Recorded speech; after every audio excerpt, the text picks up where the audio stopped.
Good morning, students. As you already know, this is the last chapter of half yearly exam, Changing Trends in Occupation. So, basically, the first portion we have already discussed in the class, but I'm just repeating again. सो यहाँ पर आपके पास आप देख सकते हो occupation है. Occupation is your job and the changing trends, यानी कि जो मूवेबल है, जो चेंज हो रहा है वो ट्रेंड. ट्रेंड है चलन, यानी जो आजकल आपको मिलता है, देखते हो आप, जो चीज़ होती है हर कोई उसी को फॉलो करना शुरू कर देता है, वही ट्रेंड बन जाता है.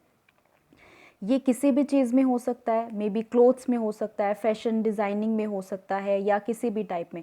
तो ऑक्यूपेशन आप देखोगे, अगर मैं एक एग्जांपल दूं आपको, if people are doing B Tech और they are doing engineering, so बहुत सारे people, lots of people, they enrolled it in engineering. So आप क्या करते हैं, वो इंजीनियरिंग में ही उसको इन्वॉल्व कर लेते हैं.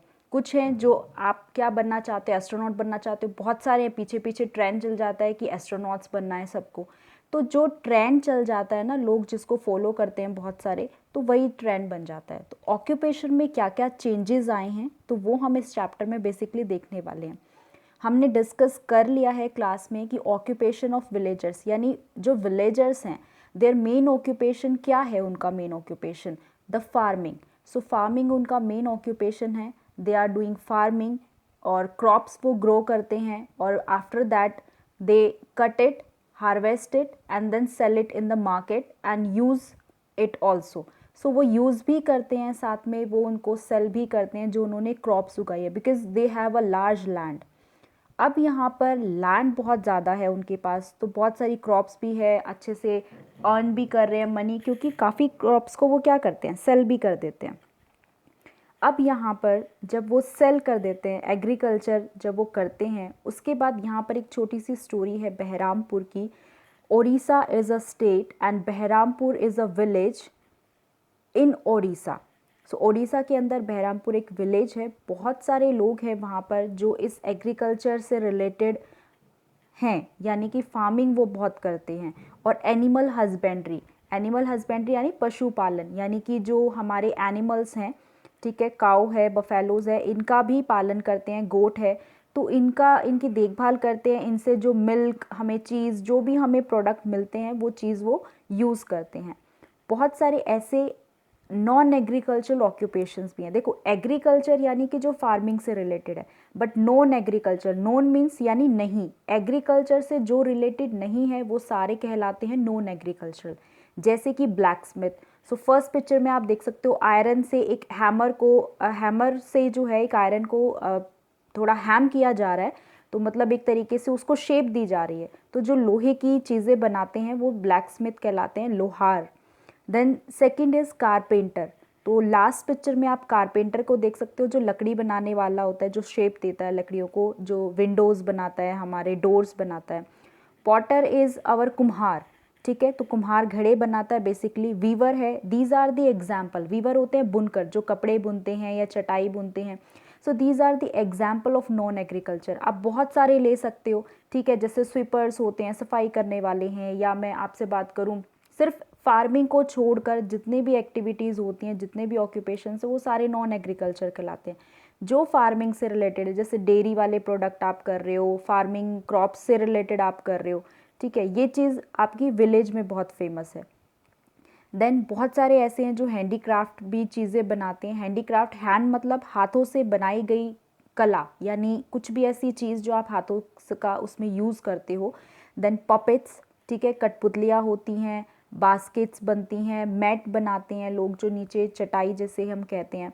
स्टोन कार्विंग, यानी कि पत्थरों को तराशना, उन्हें एक शेप देना, मास्क बनाना, ठीक है. उसके बाद पत्ता चित्रा जो होता है, वो एक क्लोथ के ऊपर पेंटिंग होती है, ये बहुत फेमस है. तो फर्स्ट पिक्चर में आप देख सकते हो, यहाँ पर पेंटिंग शो है, तो ये पेंटिंग बनाई जाती है.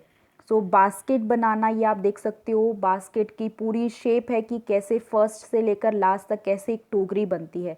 देन पपेट है, यहाँ पर कॉर्नर में राइट साइड पे नीचे आपको स्टोन एंड कार्विंग भी दिख रही है, यानी कि एक पत्थर को ऐसे तराशा, कार्व किया जा रहा है, उसके ऊपर डिज़ाइंस बनाए जा रहे हैं स्टोन के ऊपर, जिससे कि वो एक बहुत अच्छी शेप ले लेता है. तो यहाँ पर एक गर्ल की आप देख सकते हो, ये शेप दे रहे हैं। ऑक्यूपेशन विलेजर्स का सबसे मेन ऑलरेडी हम डिस्कस किया था हमने अभी कि फार्मिंग है, ठीक है। लेकिन रीसेंट टाइम पे बहुत सारी प्रॉब्लम्स आई हैं। क्या प्रॉब्लम आई है? देखो, बहुत सारी फैमिलीज़ हैं। पहले जॉइंट फैमिली होती थी, बहुत बड़ा लैंड था, आपस में लोग क्या करते थे, शेयर करते थे लैंड को, हेल्प करते थे एक दूसरे की। बट आजकल क्या हो गया, बिल्कुल झगड़े होने शुरू हो गए हैं। और इससे क्या हुआ कि झगड़े शुरू हो गए तो लोगों ने बंटवारा शुरू कर दिया, ठीक है। So division of land, so land का डिवीजन होना स्टार्ट हो गया, टुकड़ों में बंटना शुरू हो गया। एक पर्सन के पास बिल्कुल कुछ स्क्वायर फीट में ही लैंड मिलने लग गया। तो अगर आपके पास पूरा लैंड है, बहुत बड़ी आप क्वांटिटी में क्रॉप्स उगा रहे हो, तो उसको आप सेल करोगे तो बहुत अर्न करते हो मनी। लेकिन जब डिवीजन हो गई है, छोटा छोटा लैंड है, तो प्रोडक्टिविटी जो है, यानी जो पैदावार हो रही है क्रॉप्स की, वो भी कम हो जाती है। जब लैंड ही कम हो गया तो ऑटोमेटिकली जो आपकी हार्वेस्टिंग होगी, जो क्रॉप्स ग्रो होगी और हार्वेस्ट करोगे, वो भी कम होगा। तो इन चीज़ों के साथ एक और चीज़ हुई कि प्रोडक्टिविटी तो कम हो ही गई, लैंड भी कम हो गया, प्रोडक्टिविटी कम हो गई। जब कम हुई तो आप सेल भी कम करोगे, क्योंकि कुछ तो आपको यूज़ भी करना है फैमिली को, और बाकी आपको सेल भी करना है। तो अगर लैंड ही कम है, क्रॉप्स कम है, तो सेल भी कम होगा, और सेल कम करोगे यानी बेचोगे कम, तो आपको लो अर्निंग भी होगी, यानी कि पैसे भी कम मिलेंगे। तो ये इतनी सारी चीज़ें हुई स्टेप बाय स्टेप, कि सबसे पहले फार्मिंग स्टार्ट हुई, फार्मिंग के बाद धीरे धीरे डिविजन्स होना स्टार्ट हो गया, लोगों में झगड़े शुरू हो गए, लैंड का बंटवारा हो गया। छोटा लैंड है, थोड़ी सी क्रॉप्स हुई, और थोड़ी क्रॉप में उन्होंने कुछ तो यूज़ किया अपनी फैमिली के लिए, और कुछ उन्होंने सेल किया, और सेल करने के बाद कुछ ही सेल किया है तो उनको मनी भी उतनी ही मिलेगी। तो बेसिकली अर्निंग भी कम हो गई। और कुछ ऐसी भी चीज़ें होती हैं, आप यहाँ देख सकते हो कि जैसे पिक्चर में यहाँ दिख रहा है, कई बार ऐसा होता है रेनफॉल नहीं होती है, बारिश नहीं होती, सूखा पड़ जाता है, जितनी भी क्रॉप्स वो उगा रहे हैं वो सब बर्बाद हो जाती हैं। तो इतनी सारी डिफ़िकल्टीज़ लेवल बढ़ रहे थे लोगों के, विलेजर्स के जो फार्मिंग करते थे। और साथ में इतनी सारी दिक्कतों के बाद उन्होंने क्या किया, माइग्रेशन का उन्होंने एक स्टेप लिया, यानी कि वो माइग्रेट हुए टू सिटीज़ एंड टाउन्स। सिर्फ विलेज में जो रह रहे थे, जो फार्मिंग कर रहे थे, वो उन्होंने क्या करना शुरू कर दिया, उन्होंने मूव करना शुरू किया सिटीज़ में जाकर।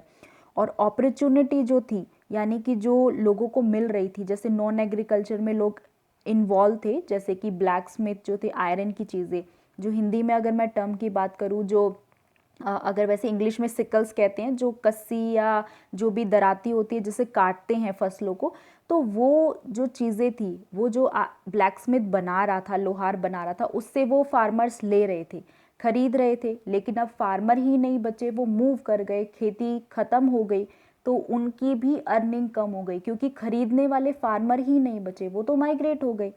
तो जैसे जैसे फार्मर्स को कमी हुई है, वैसे ही जो वहाँ पर नॉन एग्रीकल्चर से रिलेटेड लोग थे, अगर फार्मर्स ही नहीं है तो टोकरियाँ कौन खरीदेगा, पॉटर घड़े बना रहा है तो घड़े खरीदेगा कौन, जब फार्मर्स है ही नहीं वहाँ पर, लोग तो कम हो गए वहाँ पर विलेज के अंदर। सो उन्होंने क्या किया, फार्मर्स ने मूव कर दिया सिटीज़ और टाउन्स में। अब वो शहरों में आकर उन्होंने स्टार्ट किया।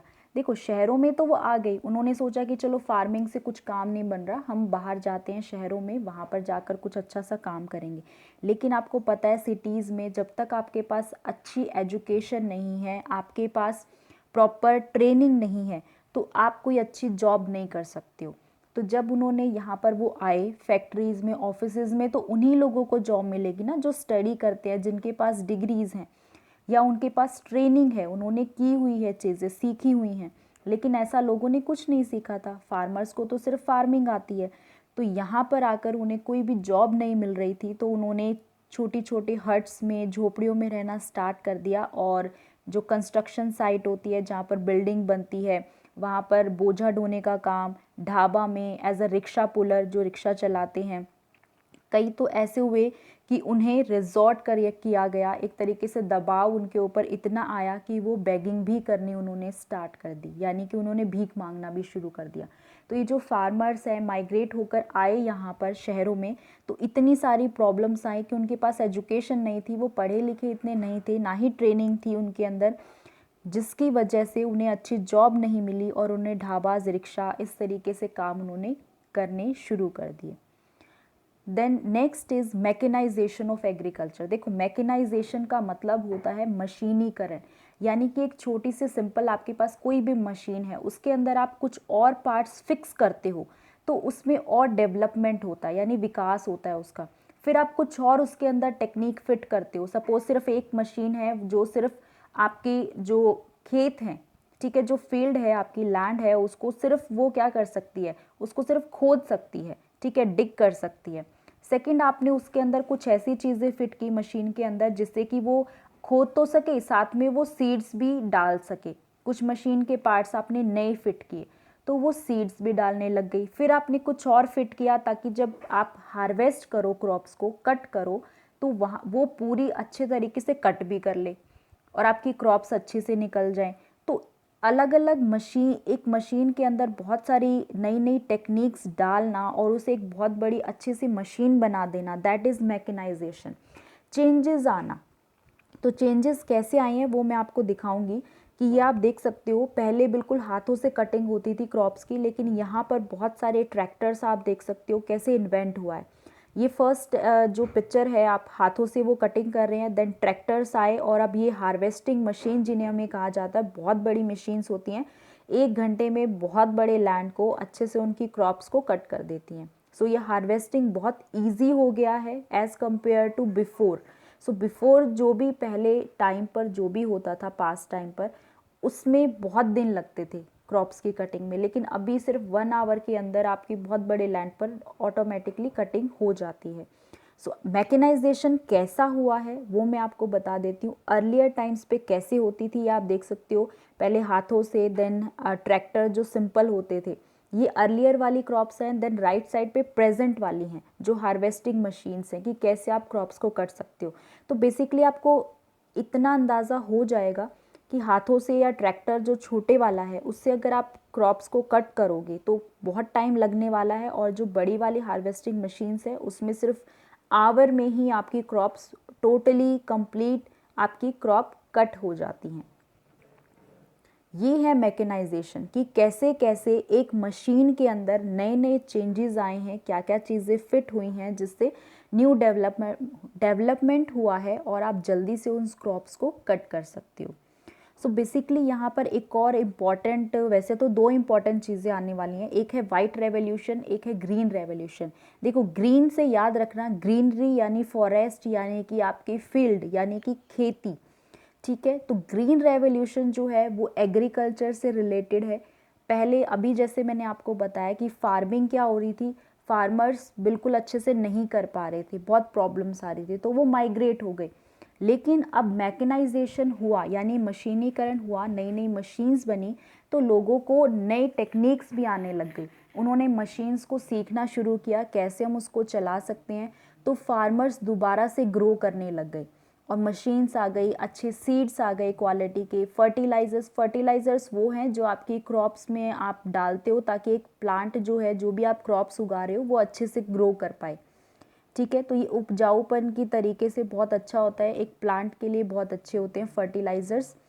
उसके बाद ये केमिकल्स हैं जो प्लांट को सेव करके रखते हैं, उन्हें सारे न्यूट्रिएंट्स देते हैं। अब इतनी सारी चीज़ें होने के साथ फार्मिंग दोबारा से शुरू हो गई, क्योंकि बहुत अच्छी क्वालिटी के सीड्स और मशीन्स मिलनी शुरू हो गई, तो लोगों ने वापस वहाँ पर मूव करना शुरू कर दिया। लोन लेकर अच्छी अच्छी मशीनें खरीदी और क्रॉप्स दोबारा से ग्रो की और अच्छे से हार्वेस्टिंग भी बहुत अच्छा हुआ। तो यहाँ पर ग्रीन रेवोल्यूशन जो है वो एग्रीकल्चर से रिलेटेड है। सो ये बहुत इंपॉर्टेंट है आपकी नेक्स्ट लाइफ में भी, जब आप कभी भी स्कूल के बाद जब नेक्स्ट आप ग्रेजुएशन या रियल लाइफ में आप यूज़ करोगे इसे, तो ग्रीन रेवोल्यूशन बहुत इंपॉर्टेंट है।